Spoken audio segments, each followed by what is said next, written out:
when it comes to the amount of water that one should consume, there are various factors. Number one, do you have any medical problem that prohibits you from drinking excessively? And the medical problems are usually a kidney problem, or a heart problem, or a liver problem. People who have liver problems tend to have water retention if they have hardening or cirrhosis of the liver and may be advised to reduce the amount of water that they take.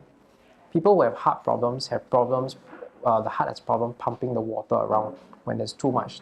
The heart is not strong enough and they tend to accumulate water either in the legs or in the lungs and have problems breathing when they drink too much water. In these patients, the heart doctors will tell their patients to reduce the amount of water, usually to about 1 liter a day. People who have kidney problems which are severe and approaching end-stage kidney disease, they will also accumulate water, usually in their legs, or they may accumulate in their lungs. Again, they have restrictions of up to about 1 liter a day. But for the rest of us who are generally healthy, we can easily drink up to 1.5 to 2 liters a day on average. And that translates to about 6 to 8 cups of water. If you want to quantify how much water you actually really need, you usually need about 35 mils of water for every 1 kilogram of weight.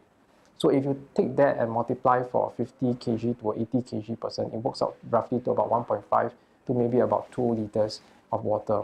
Our bodies are designed such that if we drink enough water, we will be happy. If we drink beyond that, our body will just clear the water out. We will just pass it in the urine. So there's no concern about drinking too much water. There is a medical condition called psychogenic polydipsia, where people drink excessive amounts of water.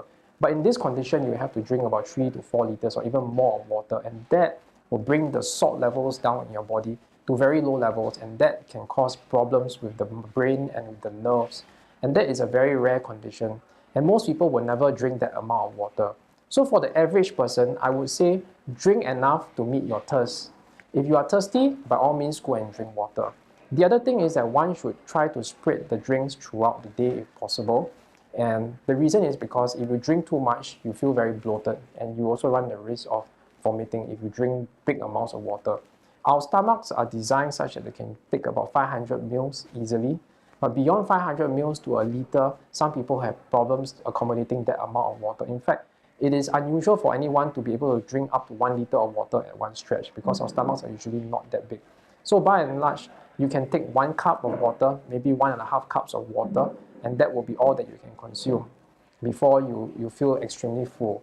So the amount of water is really regulated by our senses and our body. If you feel thirsty, by all means go ahead and get the water that you want. If you don't feel thirsty, then you can reduce the amount of water. Another effect of water is that water helps to keep our stools soft. So constipation is a problem in people who take very limited amounts of water. They may be eating a lot of fiber, but if you don't eat enough water, even with the fiber, you still can get constipation. So one of the advices as a gastroenterologist that I give my patients with constipation is that other than eating enough fiber, water is equally important. You should make sure that you're always adequately hydrated.